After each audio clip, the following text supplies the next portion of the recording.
Alors le chemin de vie 2, c'est un petit peu l'antithèse du chemin de vie 1, puisque le 2, bah, c'est le numéro 2, c'est le number 2. C'est celui qui passe peut-être dans l'ombre, qui est l'homme de l'ombre ou la femme de l'ombre. Ça ne veut pas dire qu'ils n'ont pas des compétences énormes. Et c'est vrai qu'on le voit beaucoup en politique, où il y a beaucoup de, surtout à une certaine époque, derrière chaque homme politique en vue, en vision sous les feux de la rampe, il y avait très souvent une femme de l'ombre qui faisait beaucoup de travail, mais dans la discrétion, qui ne recherchait pas la notoriété, qui n'en avait rien à faire, elle faisait un travail dans l'ombre. Ce sont souvent des gens qui sont discrets, mais qui peuvent être de puissants chefs associatifs et d'associations. Ils ont beaucoup d'initiatives, ils sont à l'écoute des autres, ce sont des gens qui sont responsables, mais dans la discrétion. Et par contre, ce sont des gens aussi qui vont avoir la capacité de résoudre les conflits.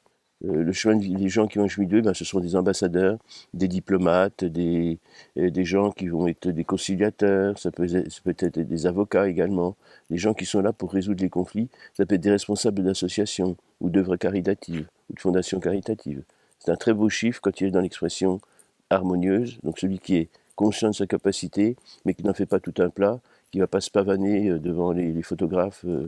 Non, c'est quelqu'un qui reste discret, qui reste dans l'ombre, mais qui agit, et il est conscient que son action est très positive.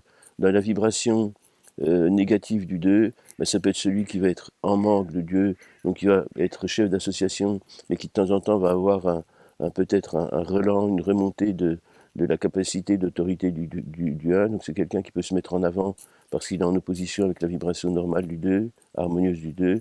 Alors quand il est en excès, c'est quelqu'un qui va tomber dans la soumission, qui va dire Amen à tout ce qu'on lui dit, qui va être toujours, comme on dit, de l'avis du dernier qui a parlé, quelqu'un d'influençable, de faible.